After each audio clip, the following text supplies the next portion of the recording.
মানে মণিমুক্ত ভর্তি আর কি। তো সেখানে ভাস্কর একটি গান গেয়েছিল এবং গানটা শুনে আমি এতটাই আপ্লুত হয়ে যাই যে আমি মানে ওটা একটা চিকিৎসকদের গ্রুপ এবং হোয়াটসঅ্যাপ গ্রুপে যা হয় অধিকাংশ ক্ষেত্রে কাউকে চিনি না, আমি নম্বরটা খুঁজে বার করে ওনাকে ফোন করি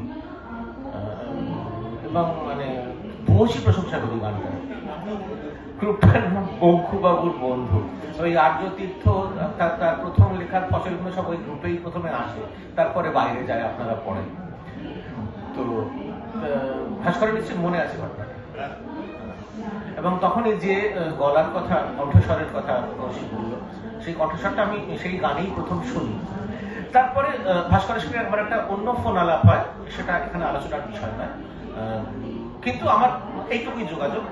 এই আমি বই চোখের সামনে দেখতে পেলাম এবং আমি খুব খুব খুব আনন্দ পেয়েছি বই প্রকাশ হলে।